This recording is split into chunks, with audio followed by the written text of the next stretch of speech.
반갑습니다. 8월 23일 토요일입니다. 자, 오늘이 처서예요.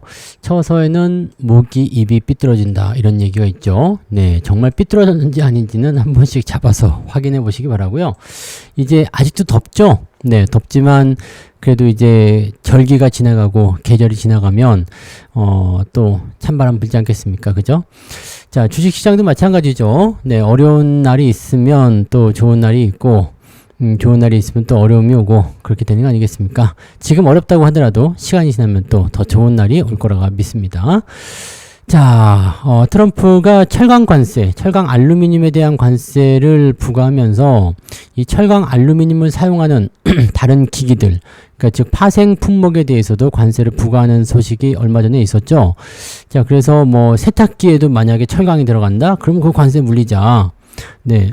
그 다음에 뭐 전력기기 이쪽 부분들이 가장 많았죠. 전선 이거 다 철강 아니냐 알루미늄 아니냐 이쪽에 들어가는 것들은 네 관세를 물리자 뭐 이런 식으로 얘기가 나옵니다. 당연히 강철이나 이런 스틸로서 변압기 그 몸체를 만든다든지 이렇게 뭐 당연한 거잖아요. 근데 여기에다 관세를 물리니까 이제 큰 악재 아니냐 해가지고 전력기기 관련주들이 많이 하락하는 모습이 좀 있었어요. 실제적으로 이제 그런 부분들이 얼마나 큰 부담감이 있는지 그런 것도 좀 알아보고요.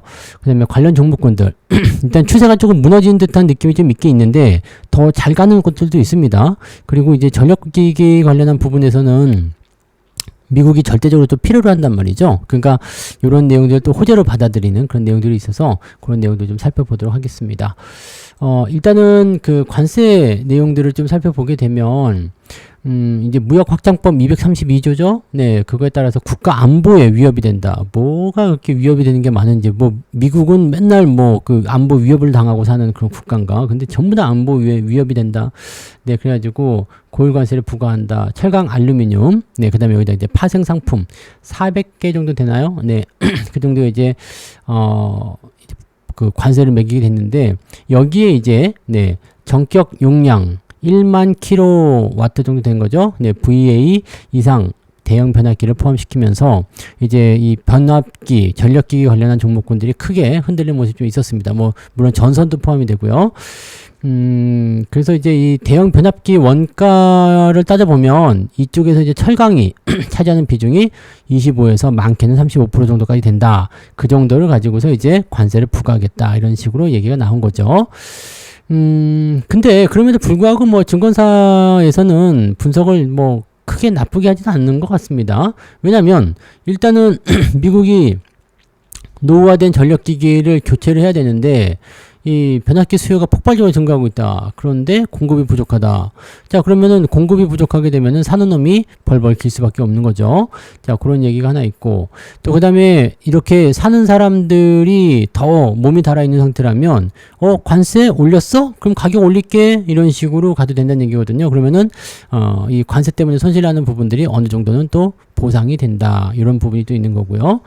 그 다음에 실질적으로 이제 이 철강 소재가 차지하는 비중이 적다 보니까 뭐 그렇게까지 네 뭐 관세 부담감이 크지 않을 것이다 이렇게 얘기가 나옵니다.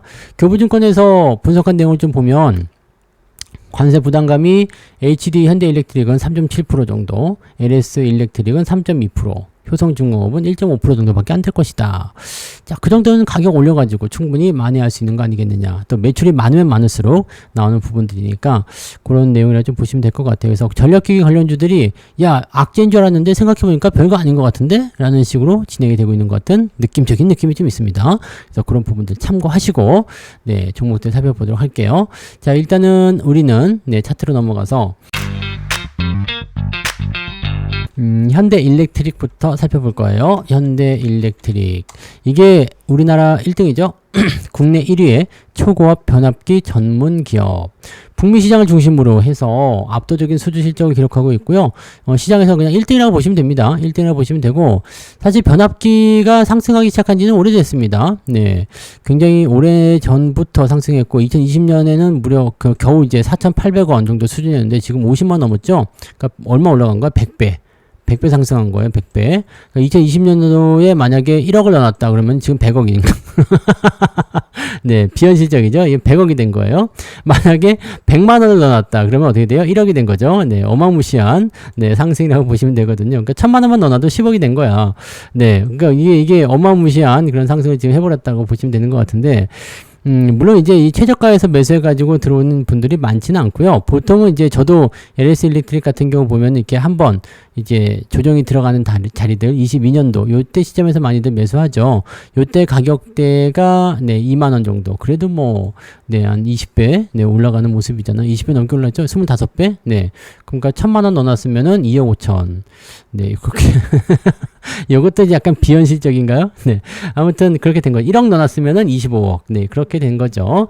자, 어마어마하게 올랐습니다. 그래서 많이 올라갔기 때문에 사실적으로 좀 부담스럽다 요소가 좀 있습니다. 뭐 수출도 많이 하고 이제 실적 성장에 대한 거 계속 나타나고 있는데 그 실적 성장에 대한 부분들을 미리 차트에 반영시킨 거 아니냐, 이미 주가가 올라간 거 아니냐, 이런 식으로 해석이 되기도 한단 말이죠. 그러다 보니까 계속 올라갈 수 있을 것인가에 대한 의구심이 좀 들었고, 작년부터 조금 애매하죠. 그래서 저도 작년도에 이제 LS 일렉트릭 있던 거 팔았는데 팔고 나서 좀 더 올라가는 것 같은 느낌적인 느낌이 좀 있습니다. 네, 아무튼 자, 요 구간대에 지금 갇혀 있긴 한데 이 스펙트럼이 좀 넓죠. 25만 원에서 35만 원 정도가 1차 박스고요. 그 다음에 이걸 다시 넘어서 가지고 지금 40만 원대 이상의 2차 포지션을 유지하고 있습니다.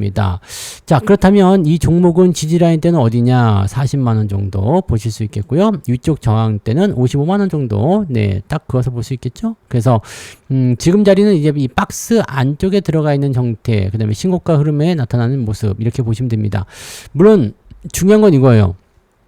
더 상승할 수 있겠는가, 이 부분인데 어쨌든 실적 성장 예상되고 있죠. 그리고 뭐 선박용 전력기기라든지 또는 ESS 요즘에 좀 떠오르잖아요. 이제 이런 이쪽 사업 다각화도 진행되고 있고, 수주가 굉장히 많습니다. 네, 대규모 수주 잔고를 가지고 있기 때문에 또 미국이 지금 이쪽 수요에서 굉장히 중요한 그런 고객으로 또 자기를 잡고 있고, 또 걔네들이 많이 필요를 하죠. 그래서 이쪽 부분들이 이제 주목을 받고 가는 부분이긴 합니다. 다만 문제는 뭐냐, 현재 시점에서 얼마나 더 올라갈까. 자, 저 밑에서부터 지금 100배 올라왔습니다. 1억이 100억 됐다고 얘기했죠.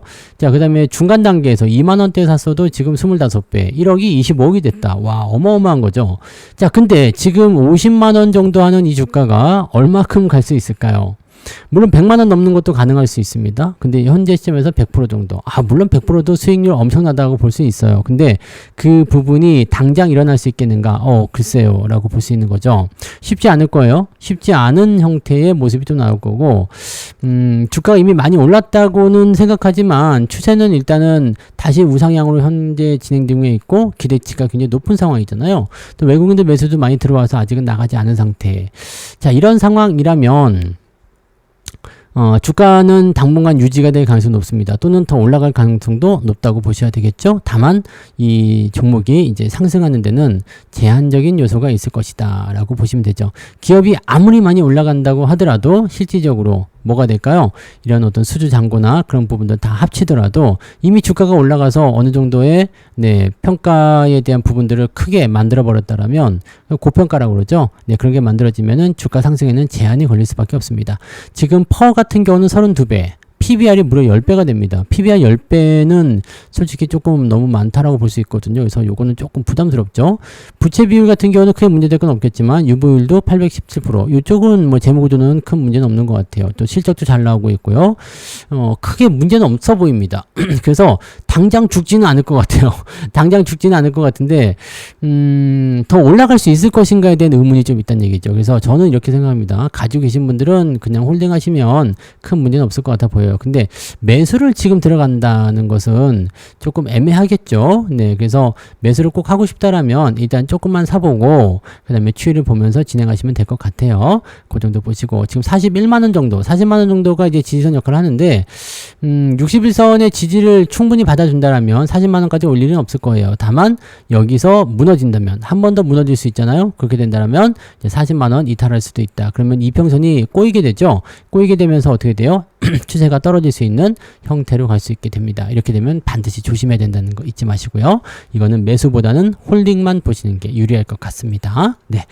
자, 그 다음에 LS 일렉트릭 볼까요? 네, 이 LS 일렉트릭 요거를 제가 팔아먹었죠. 네, 두 번에 걸쳐서 팔아먹었는데 그때가 이제 22년, 23년 요때 매수를 해가지고요. 네, 그 다음에 여기가 한 5만원 그 밑에 그쪽 그 정도 됐었던 것 같아요. 네, 5만원 정도였던 것 같고 이제 100% 넘게 나와가지고 한번 팔았죠. 한번 팔았고 그 다음에 주가 좀 내려왔죠. 내려왔다가 다시 올라가면서 이제 24년도 작년에 이제 전량 나머지를 다 팔았습니다. 이때는 절반밖에 안 팔았고 처음에 팔 때는 절반 팔고 남아있는 거 다시 더 많이 높은 가격에 팔았어요. 그리고 나서 이제 주가가 좀 올라간 척 하다가 다시 내려왔죠. 그리고 다시 올라가고 내려가고 올라가고 또 내려가고 또 이런 식으로 나가고 있습니다. 뭐 지금은 이제 이런 식인데 자, 일단 중요한 건 뭐 전력기기라든지 이런 부분들의 수요나 뭐 이런 부분들 폭발적으로 나타나서 실제로 5만원 대비해서 이것도 많이 올랐죠. 6배 상승했어요. 많이 올라간 거죠. 자, 주가는 일단 흐름은 계속 모아놓고 올려놓고 모아놓고 올려놓고 이거 하고 있거든요. 그래서 추이는 아직 살아있다 보실 수 있어요. 그리고 주가 추이가 최근에 이제 이 품목 관세 이쪽 부분 때문에 주가 좀 많이 떨어진 모습이었는데 지금 반등이 나왔잖아요. 자, 방금 전에 말씀드렸던 대로 어떤 내용이냐면 네, 그 관세에 대한 영향이 크지 않을 것이다. 네, 괜찮다. 이런 식으로 얘기가 나오면서 이제 그 부분들이 이제 괜찮아진 거죠. 이 LS 일렉트릭 같은 경우는 이제 변압기도 당연히 하지만 뭐 배전반 그다음에 자동화 솔루션, 네, 그다음에 스마트 그리드, 뭐 여러 가지 다 하고 있어요. 그래서 이 종목도 지금 보면은 전력 시스템 전체적으로 봤을 때 매우 중요한 그런 위치를 차지할 수 있는 종목 중에 하나죠. 특정 제품에 치우치지 않고 여러 가지로 분산하면서 포트폴리오를 다각화 시켜놓은 그런 핵심적인 종목입니다. 그래서 특히나 이제 이 데이터 센터 이쪽에서 아주 중요한 역할을 좀 할 수 있는 그런 요소가 되기 때문에 AI 시장이 확대되고 데이터 센터 늘어나게 되면 가장 수혜를 받을 수 있는 종목 뭐 저기 현대 일렉트릭보다도 네, LS 일렉트릭이 훨씬 더 강력한 상승이 나타날 수 있는 요소가 있다. 이렇게 보실 수 있습니다. 문제는 이것도 많이 올랐다는 거죠. 이것도 많이 올랐다는 건데 일단 수요는 꾸준하고요. 추세가 계속 우상향을 하고 있기 때문에 요거는 일단 상승하고 있다 쪽으로 보긴 해야 돼요. 네, 상승하고 있다 쪽으로 봐야 되고 문제는 이제 더 올라갈 수 있겠느냐인데 현재 이 종목은 아까 현대 일렉트릭보다는 그렇게 강력한 어떤 고평가는 아닙니다. PBR은 4.45배. 아까 현대 일렉트릭 10배였잖아요. 근데 그보다 좀 낮죠? 퍼는 36배. 현대 일렉트릭보다는 조금 더 높습니다. 자, 그 이유는 뭐냐? 요게 이제 매출이 좀 딸리잖아요. 그거보다. 네, 현대보다 매출이 좀 딸린 편이 있고, 유불은 안정적이고요. 부채 비율도 뭐 저 정도면 안정적입니다. 그리고 실적도 잘 나오고 있고요. 뭐 나쁘지 않아요. 난 나쁘지 않고, 지금 가격대 대비해서 그래도 어느 정도 더 올라갈 수 있지 않겠느냐 생각은 됩니다. 네, 생각은 되는데, 막 그 폭발적으로, 옛날에 뭐 5만원 하던 것인데, 뭐, 이게 뭐 600%, 700% 여기서 올라가기 어렵죠?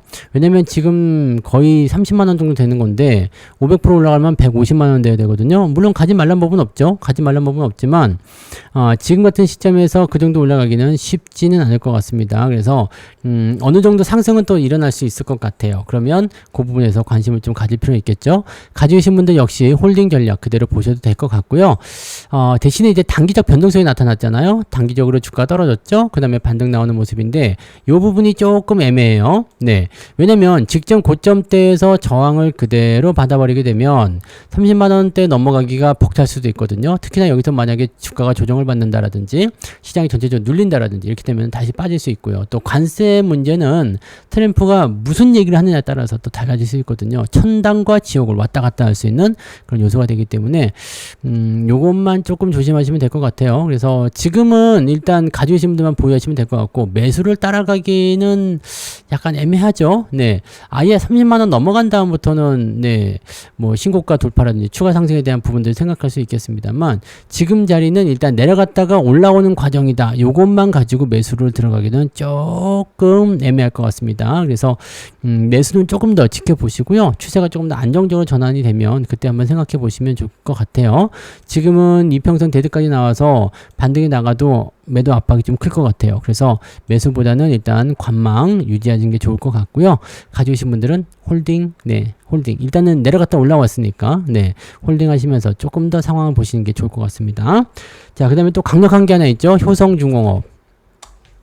효성중공업 같은 경우는 이제 초고압, 변압기, 이런 그 송배전 기기, 그 다음에 건설 이쪽 같이 진행하고 있는데, 요게 최근에 좀 많이 올랐어요. 최근에 많이 올랐고, 미국의 이제 생산 법인이 있죠. 그래가지고 현지화에 또 강점을 보입니다. 그러면 얘는 관세를 또 비켜갈 수 있는 요소가 되는 거죠.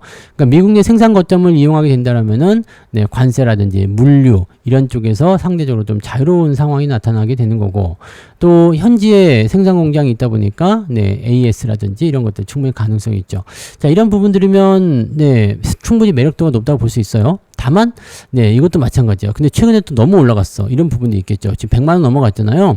이게 저기 예전에 이 8,000원 요것도 100배 넘게 올라갔어요. 근데 네, 여기 밑에서부터 매수하는 건 아니니까 살펴보시면 21년도 이쪽으로 본다면 한 10만 원 정도쯤 되네요. 그죠? 한 10배 조금 넘게 올라갔다 이렇게 보시면 될 것 같고요. 꾸준히 상승했다가 이렇게 한번 흥분하는 자리가 나오잖아요. 흥분하는 자리가 나오면서 이 과매수 국면 들어가게 되면 약간 애매합니다. 대신에 최근에 이제 주가 좀 떨어지면서 과매수가 해소가 됐죠. 그리고 다시 올라가는 구간이라 아마 현재 시점에서 이제 막 치고 올라가는 그런 형태보다는 어느 정도 가격을 좀 안정화시키려는 움직임을 보이지 않겠는가라고 생각이 좀 되거든요. 100만 원이 넘어가게 되면은요, 사실 사람들이 매수하기에 좀 벅차합니다. 버겁죠.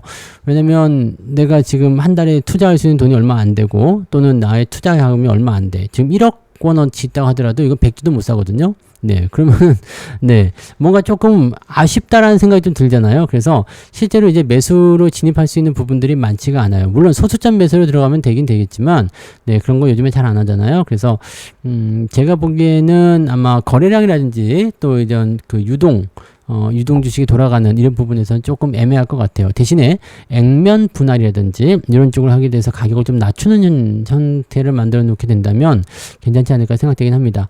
100만 원 넘어간 주식은요, 200만 원 넘어가기는 어렵습니다. 그래서 실질적으로 이제 맥시멈으로 본다면 한 150만 원 정도 해서 지금 한 30-40% 정도 더 올라갈 수 있지 않을까 생각되는데, 액면 분할을 거치게 된다면 좀 다를 수는 있겠죠. 네. 그래서 액면 분할을 거치게 된다면 글쎄요, 가격을 상당히 많이 낮춰야 될 것 같은데, 뭐 한 10만 원 아래쪽으로 떨궈야지 아마 들어오지 않을까 생각하는데, 근데 액면 분할을 하게 되면 또 그 부분 자체가 또 악재로 받아들여지기 때문에 주가가 또 떨어지는 경우가 있습니다. 액면 분할은 원래는 호재죠. 유동성이 많아지고 가격이 다운되기 때문에 약간의 착시 효과 같은 게 좀 있거든요. 그래서 매수가 좀 들어오는 경우도 있는데, 지금 100만 원짜리 한 주를 팔아먹는 게 어려운 사람들은 이렇게 액면 분할이 돼가지고 주가가 좀 나눠지게 되면, 네, 원래 한 주를 팔아야 되지만 한 3-4주 팔아가지고 그러니까 절반만 팔 수 있는 거가 되는 거죠. 그런 식으로 해서 또 매도 물량이 많이 나오기도 합니다. 그러니까 그런 부분들도 체크를 하셔야 되겠죠. 물론 액면 분할이 될지 안 될지 모르죠. 다만 이제 이렇게 100만 원 넘는 상태가 계속 지속된다거나 그렇게 되면 액면 분할을 아마 고려할 수도 있다라고 생각하셔야 됩니다. 자, 지금 라인은 네, 이 전력주들이 지금 많이 올랐어요. 많이 올라서 약간 고평가 맞죠? 네, 퍼가 30배 넘고요. PBR도 5배 넘고, 유보율 굉장히 높은데 부채 비율은 200%. 뭐 그건 나쁘지 않아요. 이런 것들은 재무제표 나쁘지 않은데 주가가 너무 올랐다는 얘기죠. 그리고 실적적인 측면이 바로 이제 잡힐 것이냐라는 것보다도 실적이 나올 것이라는 기대감으로 지금 주가가 올라간 거라 거기에 대한 기대 요소가 분명히 있는 거거든요. 그러니까 그렇게만 생각하시면 되는 것 같은데, 글쎄요. 지금 상황에서는 조금 네, 살펴보고 지켜보고 진행하시는 게 맞을 것 같아요. 가지고 계신 분들은 일단 21선까지 깨졌기 때문에, 자, 아래쪽 지지선 61선을 보고 가셔야 됩니다. 그래서 100만 원이 아마 심리적인 포인트가 될 것 같고, 100만 원 깨지면 주가 좀 많이 빠질 수 있어요. 네, 그래서 100만 원까지만 일단 보시고 100만 원이 깨지게 되면 매도 포인트 보시는 게 좋습니다. 지금 120만 원이기 때문에 100만 원까지 빠지더라도 이 변동폭이 거의 20% 가까이 됩니다. 그래서 이 부분도 쉬운 네, 그런 기다림은 아니에요. 하지만 저 정도 조정이 나온 상태라면은 약간 네, 100만 원 정도까지는 생각해야 될 것 같다 판단되고요. 아마 이제 100만 원 넘어간 시점부터는 상승이 좀 더디게 가는 경우들이 있어요. 그래서 상승 포인트도 이렇게 생각했던 것처럼 막 팍팍 올라가거나 그러진 않을 겁니다. 그래서 매수는 네, 그다지 권장하고 싶진 않고요. 대신에 가지고 계신 분들 입장에서는 100만 원 위쪽으로 유지가 되고 있다라면 100만 원이라는 어떤 특정한 가격을 유지하면서 또 액면 분할을 노려볼 수도 있거든요. 있거든요. 그러니까 그런 형태로 한번 보시면 지금은 보유하시는 게 맞을 것 같아 보이죠? 자, 지금 21선을 다시 뚫어넘지 못하게 되면 요 100만 원 근처까지 하면 밀릴 수도 있어요. 그리고 나서 옆으로 횡보한 다음에 다시 2차 반등 아시죠? 네, 그렇게 진행될 수도 있기 때문에 지금 상태는 뭐 수급도 나쁘지 않고 괜찮아 보입니다. 당장 팔아야 될 이유는 없어 보이고요. 대신에 이제 변동성에 대한 위험도는 분명히 있기 때문에 저점 지지에 대한 내용은 꼭 체크를 하고 보시는 게 맞을 것 같아 보여집니다. 요거는 홀딩이고요. 매수는 좋지 않습니다. 자, 그 다음에 일진전기로 넘어가 볼게요. 일진전기. 요거는 주가가 안 올랐어요? 올랐네요. 많이 올랐죠. 이것도 많이 올랐네요. 1000원짜리가 38,000원. 이것도, 네, 30배? 네, 뭐 3, 40배 요즘에 기본인가요? 전력 관련도 엄청 올랐네요. 이것도 중간 지점에서 봤을 때 5,000원 정도다 생각한다면, 네, 한 6, 7배 정도 올라갔다고 보시면 되겠죠. 자, 이것도 마찬가지네요. 퍼도 27배. PBR은 3.4배니까 좀 덜 올랐다 판단은 좀 들 수도 있을 것 같아요. 아래쪽 추세도 괜찮고요. 기업 내용들은 다 괜찮네요. 그죠? 재무제표, 유보율이나 부채비율 보면, 네, 재무제표 상황이 나쁘지 않아 보입니다. 자, 그리고 이 종목도 이제 변압기, 예, 그 다음에 전력 케이블 이런 사업을 모두 영위하고 있기 때문에 이쪽 부분에서 수혜가 좀 있는 종목이라고 보셔야 되겠죠. 네, 전선 부분에서 실적이 꾸준하게, 네, 진행되고 있어서 훨씬 더 좋은 편이라고 좀 볼 수도 있습니다. 그리고 이 전선 쪽에는 또 관세를 매긴다는 얘기가 있기 때문에 거기에 대한 악재 요인도 같이 가지고 있다 보시면 되겠죠. 그래서 최근에 주가가 좀 떨어진 형태가 좀 있었고, 자, 그럼에도 불구하고 외국인들 매수는 아직까지 유지가 되고 있습니다. 물론 최근에 매도가 좀 있었고 기관들 매도도 같이 나와서 주가가 조정을 좀 받았습니다만 아직 추세선상 위쪽에 포함되어 있고요. 많이 올랐다는 인식이 있기 때문에 약간 조정을 받으면 한 33,000원 정도까지는 한번 들어올 수도 있겠죠. 근데 지금 만약에 추세적인 부분이 긍정적으로 풀이가 된다라면 여기 61선 있죠? 요쪽 라인 때 36,000원쯤 되는데요. 요 정도 지지선을 일단 유지해 줄 가능성도 있습니다. 지금 보기에는 좀 떨어질 것 같은 느낌도 좀 있지만, 네, 유지가 된다면은 다시 재차 반등을 통해서 정고점 돌파도 가능해 보이죠. 가격대도 만만하잖아요. 3만원대. 괜찮죠? 네, 시총도 지금 1.8천억. 나쁘지 않습니다. 자, 그렇다면 추가 상승이 충분히 나올 수 있는 요소가 될 수 있다. 이렇게 판단할 수 있잖아요. 그러면 이런 종목들은 일단 홀딩하고 넘어가는 게 맞겠죠.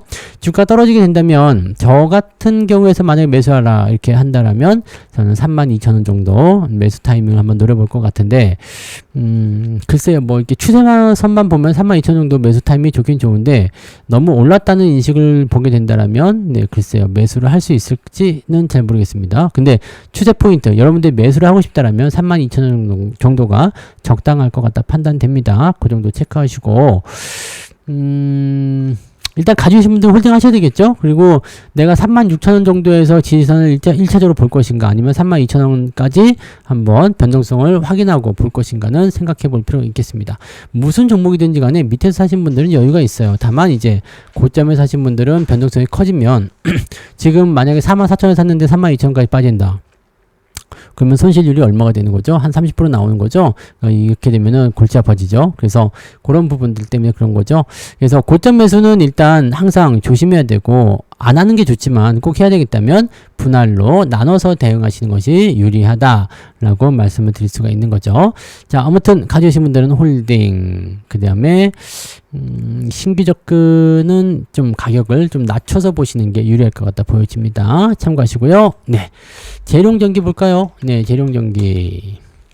요거는 진짜로, 네, 주가가 조정을 받고 있는 상태네요. 이것도 많이 올랐죠. 4,000원짜리가 10만원까지 갔으니까 한 20배 넘게 올랐는데 그 이후에 조정을 받고 있어요. 이게 좀 공교롭게 작년부터 조정을 받고 있거든요.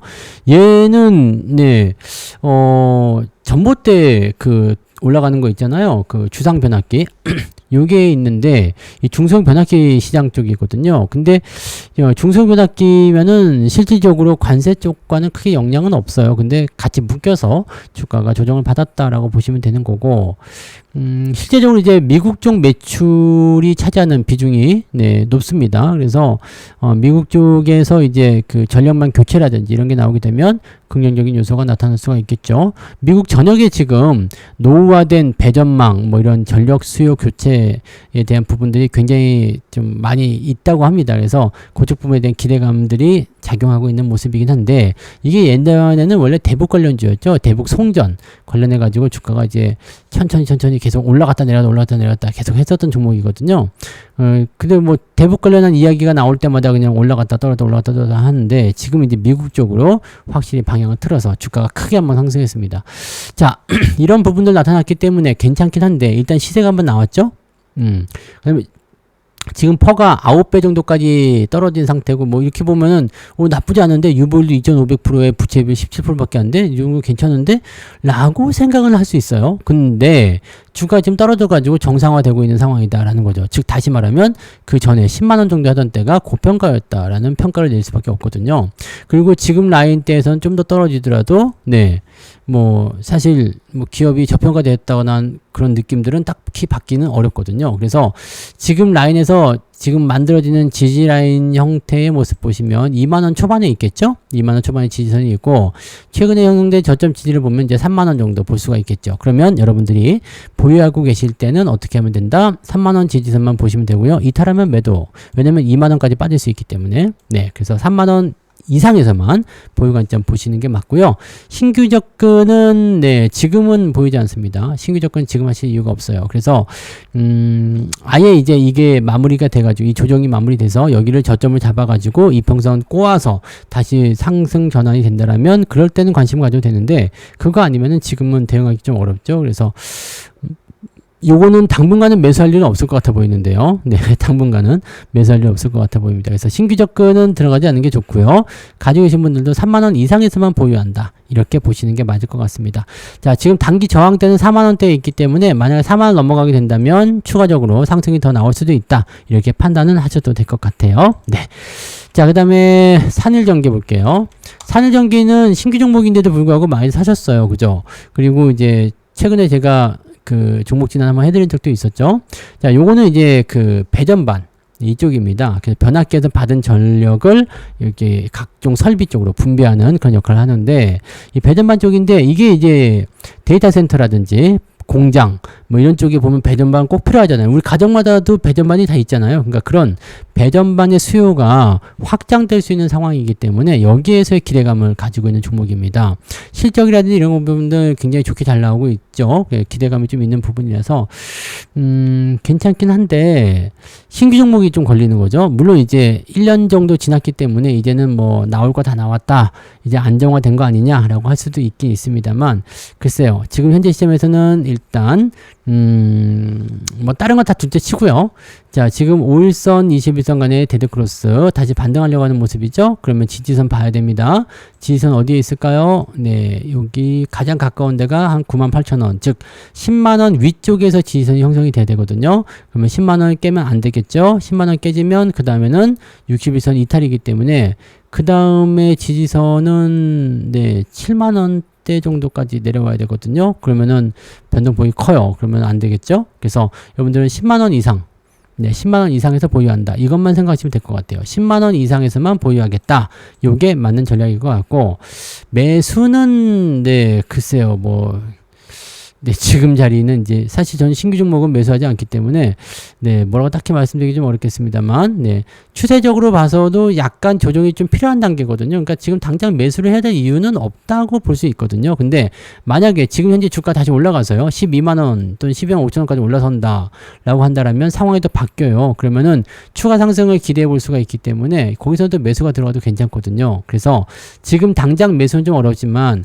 만약에 주가가 추가적으로 상승해서 12만원 넘어간다든지 이렇게 나오게 된다면 거기서 한번 관심을 가져보고, 아니면은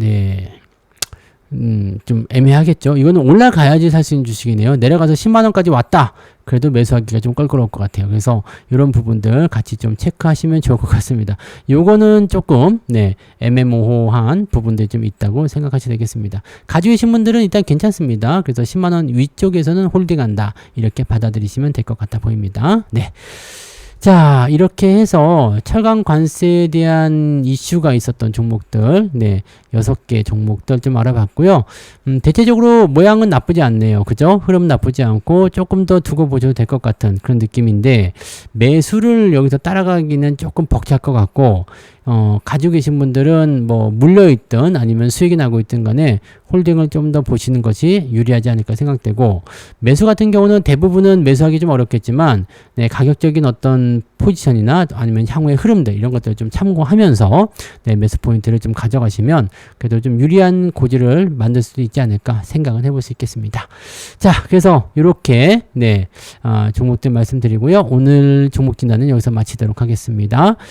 즐거운 주말 보내시고요. 네, 저는 내일 또 다른 종목으로 오도록 하겠습니다. 고맙습니다.